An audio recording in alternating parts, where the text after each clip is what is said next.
talking to former Justice Secretary Vitaliano Aguirre II. Good afternoon, Secretary. Can you hear me okay? Hi, Attorney. Nakamute po kayo. Yeah.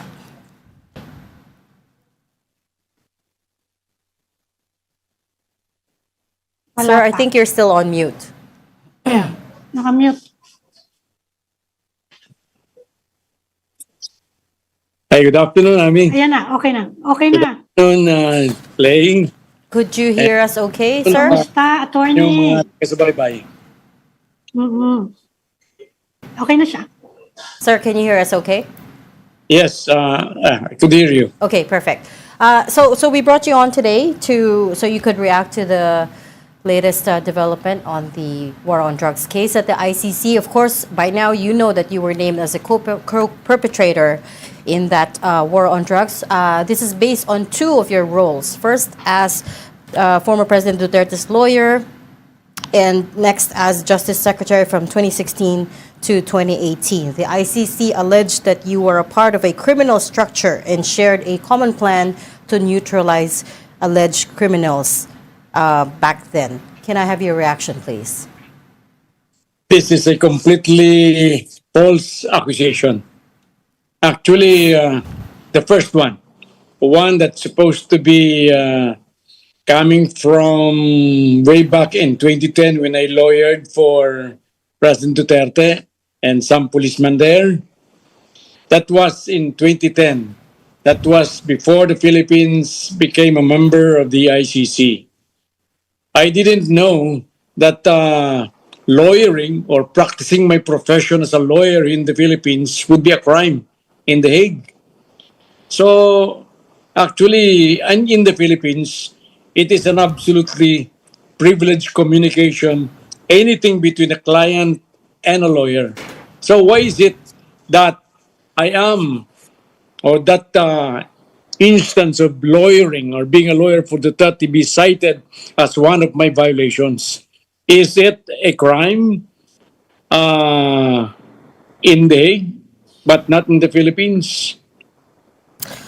There's nothing in particular or in that incident which said what happened or what did I did wrong. Attorney, can I just pick on something you said there? You said you were lawyering for Duterte 2012. Is that right? Before No, 2009 and 2010.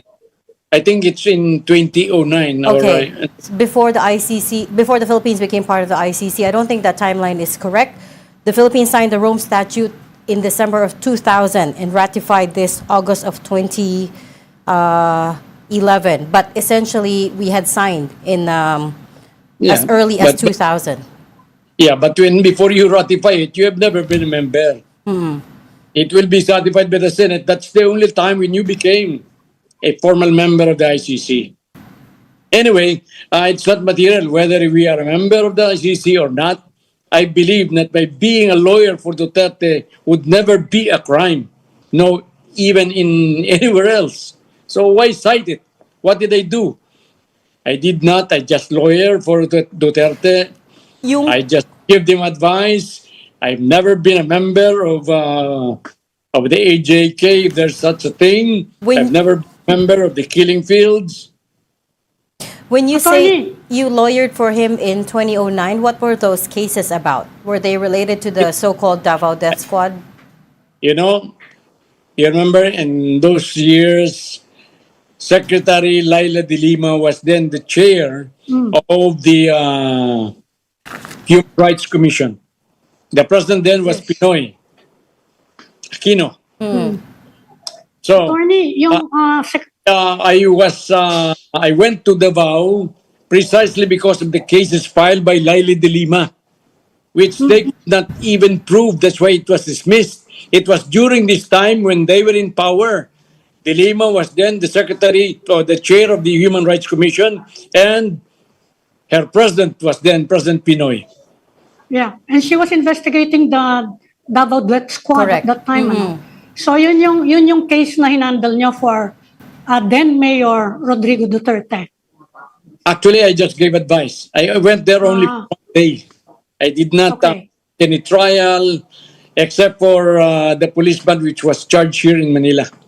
Yeah. Pero yun Attorney, nga, pero yun nga, it's y- related to the Davao Death Squad. That case that you Davao Death advised Squad. on, that was related to the Davao Death Squad, correct? I didn't know that there was such a Davao Death Squad then. That was way 2010, 16 years ago. So, alam mo, they wanted to link the Department of Justice and me, even though I'm completely innocent of this AJK killing, because they wanted to prove that that was a common plan. This Yes. common plan is very critical to them in proving the guilt of President Duterte. Because without a common plan wherein the Department of Justice and the Secretary of Justice sa member, hindi ka panipaniwala, there will be no credence with respect to that common plan if the Department of Justice or the Secretary of Justice is not a member thereof. Pero attorney, syempre malaki yung role ng Secretary of Justice. And Rodrigo Duterte was campaigning on a platform of actually killing criminals. Ano? He won by a landslide. That's a point to consider. Pero tell us about the campaign at saka yung recruitment sa inyo and then your early months, kasi yun yung pinakamatindi nung mga drug war ni Presidente. Tell us about your discussions on the cabinet. I'm sure merong ganung mention, ano?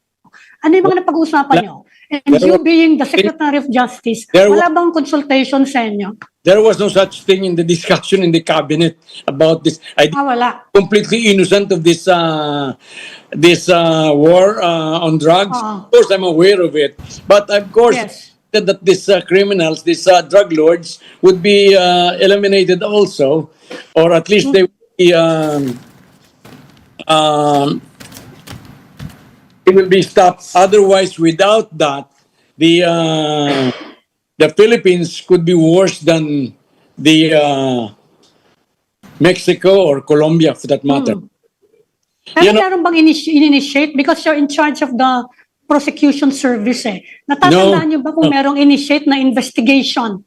Investigation on the, kasi ang dami-daming killings in the first 6 months eh. The Ang department, dami-dami nun, you must know what is the job of the Department of Justice. Yeah. If the fiscals, it's up to the police authorities, Police. the government authorities to file the necessary case. If they Yes. file the necessary case, we will act on that. If there's evidence, we are going to charge the police. If there's none, we are going to dismiss it. Perhaps you do not know that I'm the one instrumental in bringing the parents and relatives of Ian de los Santos, Carlos Arnaiz, and Kulot de Guzman. They are the three prominent or very high-profile teenagers who were killed during those times. So, when they were complaining, I gathered the parents, the relatives of these three, Kian de los Santos, Arnaiz, and de Guzman, to be brought to Malacanang, where I caused that they met and the president met them. After meeting with the president, where they were charged in court, they were tried and they were convicted. As a matter of fact, I heard about a few months ago that their appeal to the Supreme Court were dismissed and the sentence against them were affirmed. So is this the action of one who is a member of this AJK killing? I was the one who was instrumental, and as a matter of fact, these policemen were brought to justice and they are now incarcerated up to now. Attorney, I'm not sure I heard you correctly. Did you say that, of course, you were aware of the alleged extrajudicial killings back then? You were aware? They were aware of the complaints of the killing committed by the police. But being aware does not mean that that there was really an evidence of the extrajudicial killing. You have to bring it to file this case before our courts, before our fiscals first, and then if we see probable cause, then we are going to file this before the courts. Right. But it comes back to Amy's question, no, which is, as Justice Secretary, you did have the power to investigate and prosecute if needed. So the question is, how many of these cases did you investigate and prosecute during your time as a Justice Secretary? I do not have the count, but as long as they are brought before our fiscals, we are going to prosecute them. But the fact is that many of which were dismissed and they did not even Yeah. reach my office. No, what I mean is, why did you have to wait for these cases to be brought to you? As Justice Secretary, you had the power to investigate, right? And if you say that you were aware of these complaints around alleged extrajudicial killings, We have the power to investigate only if these killings or these complaints will be filed against before us. Without By the any police. case being filed, the Department of Justice has no obligation and has no jurisdiction to arrest these individuals. You have to file a good case before us so that we will act. Did you ask the President about it, President Duterte? Kasi for the first 6 months, ang dami-dami ng complaint eh. Nabanggit niyo ba sa kanila na, oh, Mr. President, marami nagrereklamo, nasusobrahan daw yata yung, yung mga napapatay. Was there ever that kind of discussion? There's none. There was none. Oo. Tapos yung, would you remember kung mga, kahit ballpark figure lang, ilan kaya yung napapila ng complaint ng police sa prosecution? Kasi isa din reklamo nila yun na hindi nga daw nagpa-file yung police ng mga mga ilan kaya, ballpark figure. I really The first 6 months lang. I don't have the figure. I'm not. I was not keeping those figures with me. Yeah. And but I believe that all those cases have been acted upon by our prosecutors. If there is evidence, then the case will be filed. Would have been filed, and if there's no evidence, the case will be. Senator, go ahead, Ami. Yeah. So ano ngayon? You know that you've seen what happened to the former president last year. Ano ang binabalak niyo kung sakasakaling mag-issue din ng similar na ganong arrest warrant ng ICC for you and it is coursed through the Interpol? Ano po yung magiging reaction niyo doon? I'm sure you will be filing a legal challenge to that. That's right. Actually, I'm not taking this case seriously that I was being charged before the ICC because I'm completely innocent. I don't know anything about this. That common invento lang nila yan para magkaroon ng kunwari conspiracy with us. Kasi without the Department of Justice, without the Secretary of Justice being part of the common plan, hindi credible yan eh. Kaya pilit nila akong kinasama. Ako lang nga ang di yata taga Davao or not connected with the police dyan sa 8 yan o sa 8 co-perpetrators. Pero ang ibig sabihin ng co-perpetrators, kami ang co-conspirators. Ibig sabihin yan, ay kasama dyan sa pagplano niyan, sa pagpalaganap niyang extrajudicial killing niyan, which I completely deny because I have nothing to do with it. Ngayon, what happened? Of course, there's a possibility that a warrant of arrest because of this would be filed against us. Dati hindi ko sinuseryoso kasi wala naman akong kasalanan. Pero of course, I have to take this seriously now. Of course, we are going to resist it. How? By filing a case in court. What happened to President Duterte should not be repeated because it violated the constitutional rights of a Filipino citizen, not to mention an ex-president. Imagine, even under the ICC statute, the Roman statute, you have to be there must be a judicial proceeding within the country from where you are accused before you will be brought to Hague. Pero nung nangyari dyan, wala. Parang kinidnap talaga siya. I don't think I don't think that's a requirement by the ICC that there's a judicial process locally in the country of the person's origin. I don't think that's true. That is a requirement. As a matter of fact, when the Department of Justice was asked, why was there no judicial intervention here? Ang sabi ng Department of Justice, kami yung judicial intervention. So there must be a requirement of judicial intervention. But there must have a requirement is different from actually having a requirement. But anyways, let me come back to what you said earlier. You said you facilitated meetings between President Duterte and the families of the drug war victims like Kian de los Santos, and that the officers there were later convicted. But that's just one case out of thousands, di ba? By official count, there were around 6,000 killed during the drug war. By the count of human rights organizations, it's up as much as 30,000 or something. What about all those other cases? What did you do with them as Justice Secretary? Only those cases that were brought to my attention ang pwede kong aktuhan. Yan mga yang at that time, yan ang very high profile incidents noon. So I was forced to act. As a matter of fact, dun sa kay Kerwin Espinosa, that was dismissed by the case against Kerwin Espinosa was dismissed by the Department of Justice. The case against nung patayin yung father niya, si former mayor of Alvera, late Rolando Espinosa. Ako rin ang nagpa-investigate niya sa NBI because it seems parang walang mangyayari noon. So I asked the NBI to investigate, and I believe that the NBI investigated it and filed the necessary homicide charges.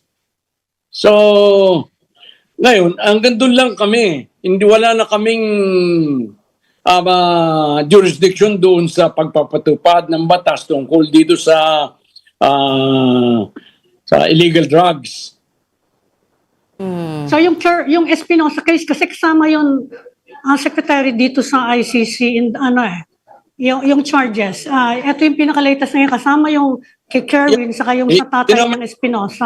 So you filed it pero yes, ang korte na ang nag-handle nun. Yan ang sinasabi nyo na after you filed, that's up to the court na. actually, I was the one, the records will show that I was the one who directed the NBI to investigate. They filed the case, I don't know what happened.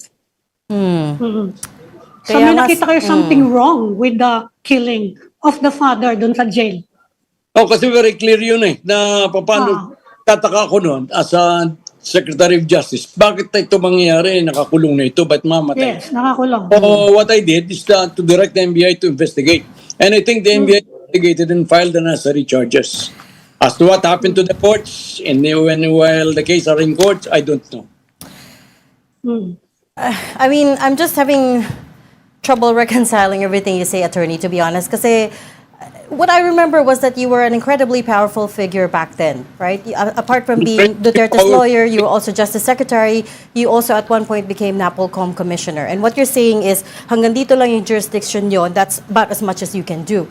But in fact, you also had President Duterte's ears, and you had a lot of influence back then, right? Well, you are wrong. I am not a very powerful secretary. As a matter of fact, tahimik lang ako doon. Hindi ako sumasama sa mga foreign travels kay President Duterte para lang mapalapit sa kanya. Pero mali ka. Kasi ako, isa lamang sa humble cabinet niya na hindi nagyayabang, na hindi nagpapalkas, hindi nagsisipsip. Kaya hindi mali ka doon sa na isa ako sa pinaka-powerful figure. Mali ka. Pero in hindsight, Secretary, anong tingin nyo dun sa campaign ni President Duterte against the drug scourge? Ano yung assessment ninyo? Sabi ko kung ganyan, kung ang totoo ay pinabayaan yung itong drugs natin, yung mga Sinaloa cartel nandiyan na sa Pilipinas noon Kung hindi kay President Duterte, napigilan yan. So, kung hindi yung kaigpitan ni President Duterte, I think we will become a drug country already, just like Mexico, Colombia. So you But agree with his do you think it could have been methods? done, You agree with his in a methods? better way, sa tingin nyo? I beg your pardon? Sa tingin nyo, kung if you could do it over again, ano kaya ang pwedeng baguhin kung sakasakali lang? Well, siguro yung procedure, yung extrajudicial killing, I never subscribe to any extrajudicial killing. Ako, high school pa lang, diyan ako pumasok sa Catholic school, kaya I could never agree to any extrajudicial killing, much more supported. Kasi kahit si Bato de la Rosa, he was admitting to us openly sa mga interview na he admitted that there were abuses and ang pagkakamali daw niya, nag-implement sila ng Oplan Tokhang without cleaning up the police first para nga daw maiwasan yung abuso. Kayo, for your part, ano kaya sa tingin nyo ang pwede sanang ginawa? Well, yun nga, hindi dapat yung, if ever extrajudicial killing was used, hindi dapat ganun. Dapat doon talagang good law enforcement ang ginawa para matigil yung mga drug activities na illegal drug activities na yan. Okay. Secretary, you were also instrumental in the arrest and prosecution of then Senator Laila De Lima, allegedly on her coddling drug traffickers. But later on, si Rafael Ragos, a key witness, recanted his testimony and alleged that you coerced him to lie back then. Could I have your response to that, please? That's a complete lie. As a matter of fact, De Lima has been threatening me to charge me, but up to now, hindi naman ako ma-charge. Actually, swerte lang yang si Secretary De Lima at na-acquit yan. First, yung kanyang acquittal, yung first case na ma-acquit siya, nangyari yan panahon ni Duterte. Ibig sabihin yan, hindi pinapakialman ni President Duterte yung dismissal ng case niya. Yung ikalawa yan, yung kay Ragos na yan, Ragos after swearing to God, taking an oath no less than 10 times that he brought 10 million pesos to Secretary De Lima, then all of a sudden, after taking the oath that he brought this, all of a sudden he made an about face and said, and that it's the truth. That was, I only stayed at the Department of Justice from June 30 up to June 30, 2016, up to April 5, 2018. Up to April 5, 2018. Ngayon, after that, mga 2 taon bago ako ma-appoint sa NAPOLCOM, hindi yun sunod-sunod. That's Are you saying, sir, that President Duterte had nothing to do with the Lima's case? Hindi niya pinapakialaman, you said? No. Ganito yan eh. Tapos si Ragos, Ragos, ako nagpresenta dyan, mga 20 drug lords siyang mga dyan, together with his NBI, kasama ni si Ragos. Ano? Sinabi na Ragos yun in a televised throughout the Philippines, in the Philippine Congress, na nagdala siya ng 2 million kay De Lima sa bahay niya, yan sa Parañaque. And then, those cases were filed. So, bago yung ma-file yung cases na yan, dapat manumpa ka doon sa affidavit mo. Sumumpa siya ng no less than 4 times sa Muntinlupa Prosecutor's Office na nagdala siya ng 10 milyon kay De Lima. Wala na ako sa DOJ noong panahon yun. I resigned already in 2018. But nag-testify pa siya, itong si Ragos, sa Senate 2 beses. Doon sa Senate, niwala na ako sa posisyon sa gobyerno. Hindi ako DOJ Secretary, hindi pa rin ako NAPOLCOM. Nagsabi siya sa Senate na nagdala siya, inulit niya, nagdala siya ng 2 beses ng tigli 5 milyon kay De Lima. So, pagkatapos ng 10 panunumpang yan, tapos bigla siya magre-recant, paniniwalaan mo pa ba yan? Alam mo. Well, it depends. Kaya nga sir, sabi ko, he recanted his testimony 3 times on 3 occasions. And he said they were all coerced upon the instructions of Secretary Aguirre. Hindi nga totoo yun eh. Kasi 10 beses nga siyang he called on the court, on God to be a witness to what he says. Tapos, nitong bandang huli, panahon ni BBM, nag-recant siya. Bakit siya nag-recant? Sa aking pananaw, bilang abogado, 2 lamang yung nagre-recant. Either nagboluntaryong talagang magpatawad na yan o kaya nabigyan ng pera. Alin ang paniniwalaan mo? Yung 10 beses na nag-testify siya under oath, calling on God to witness on what the truth of what he says, or yung minsang sinabi niya nitong panahon ni BBM na? Attorney, have you talked to former President Duterte since the end of his presidency? Nagkausap na ba kayo? Well, bihira nga kaming magkausap niyan. Nakausap ko siya siguro mga several months before he was wished to Oo. The Hague. But after that, kung mag-usap naman kami niyan, one sentence, two sentences, ganun lang. Oo. Hindi naman ako malakas dyan. Hmm. Hindi na pag-usapan nyo kasi kahit noon pinag-uusapan na yung problemang yan. And, people were speculating na baka nga pumunta sa ICC. Di ba niya nabanggit yun? You being a former lawyer for him or counsel for him.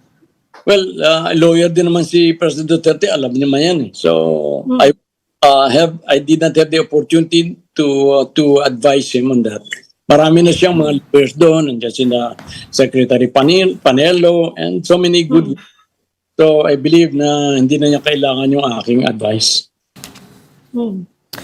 So, kumusta na kayo ngayon, attorney? Kasi si Senator okay. Bato, hindi namin makita. I'm still practicing my law. I'm attending the trial of my cases. So I have to work because I'm still supporting my family. I'm supporting some of my grandchildren's education. Kaya para lang and preparing for, I'm already nearing 80 and I'm still have to work kasi kailangan mag-ipon kasi paghandaan mo yung baka magkasakit ka later together with my wife. Kaya I have to work. Kaya sabi kong ganyan, because my work, I'm going to face kung ano man yung didemanda sa akin. I will never hide. Nandito lang ako sa Metro Manila. You will never hide, but you will not cooperate with them? I'm going to resist, of course. Why should I cooperate for my downfall when wala naman akong kasalanan? But the ICC, sir, doesn't name people lightly. To get to this point, they would have already had cultivated detailed evidence. Hindi lang namin alam exactly what evidence they have on hand, but the prosecutors have gone so far as to name, actually even several months, as far back as last year, we already had inklings of who might be named as co-perpetrators, pero ngayon lang na-confirm because it takes them a long time to build up the cases, right? So do you have any idea why you were named then? Because you're saying that you are innocent of all of these. Yes, there is only one cause why I was linked. Tulad ng sinasabi ko, in the beginning, in the Duterte case in The Hague, they said that there was a common plan. That common plan seems to be a state policy by Duterte, headed by Duterte, without including the Department of Justice and without including the Secretary of Justice. Hindi credible yung common plan na yun. Kaya kinakailang isama nila ako. I think that's the only reason why, despite my innocence, I am being linked to this. But do you agree there was a common plan, that there was state policy back then? Wala nga. Ang sabi ko nga, invento lang yan eh. Wala yung common plan. Otherwise, I should have known that. Kaya nga sinasabi kong walang common plan eh. Dapat alam ko yan. Puro invento lang yan. Yung mga co-perpetrators mo, attorney, have you talked to any of them recently? No, I could not speak for them. Because marami doon sa kanila na nakilala ko lang when I was already appointed eh. Hindi ko naman makakilala yung mga yan eh. Okay. Yung dalawang senador? I know Bongo and the two senators. Pero hindi pa nakausap yan. Okay. So, thank you. At what point, Secretary, sorry, I thought Amy was still going. At what point did you become aware of the allegations that Duterte was being linked to extrajudicial killings? Because I imagine at some point you would have advised him on legal risks around this, right? Or you never got a chance to do that? No, I never got a chance to advise him about this. Kasi hindi naman ako malapit doon sa palasyo eh. Actually, as a matter of fact, nandun lang ako sa Department of Justice. Kaya yung parang assessment mo na malapit na ako, sobrang lakas ko, hindi totoo yun. Hindi ako malakas. Hindi ka, Secretary, you were not an insider? No, I wouldn't say that. I could not even talk to the president eh. Pero nung in-initiate, kasi initiate ng ICC yung preliminary examination during the presidency pa ni Duterte. Did you talk about it at all, yung ICC case? No, I did not talk to him this. Kasi nga, hindi naman ako niyan lawyer eh. After my lawyering for him in 2010, hindi na minsan lang, isang araw lang pupunta sa Davao, hindi na naulit yun. Yung sa withdrawal natin from the ICC, were you consulted? No, never consulted about it. But you resigned shortly after, so did you disagree with it? Disagree with what? With the withdrawal from the Rome Statute from the ICC? Well, sila nakakalam niyan. That's why hindi na ako makikialam. They know more about this. So when they withdraw, they would not withdraw. Wala akong pakialam dyan. Pero you were neither for or against it? You didn't have an opinion on it as Justice Secretary back then? Well, I might have some opinion, pero yung opinion kong yun, sinarili ko lang. So, I have never, hindi ko na pinakailman yan. But tell us what you think now with the benefit of hindsight. What would you have done? What would you have advised President Duterte to do? Oh. Well, I would also withdraw from the ICC. Kasi You would have- hindi fair. Nakikita ko ngayon, hindi fair. Imagine, you will be issued a warrant of arrest without being given a chance to even refute the charges. Pero bang ganun? Talang dito, mayroon tayo dito, pag may demanda ka, you are given a chance to file your counter affidavit. Pero doon, wala. Basta bigla na lang lalabas yung red notice mo or warrant of arrest mo. So, how could you trust those proceedings? Okay, we'll leave that there. Thanks so much for talking to us, former Justice Secretary Vitaliano Aguirre II. Thank you for your time, sir. Thank you. Thank you, Attorney. Thank you.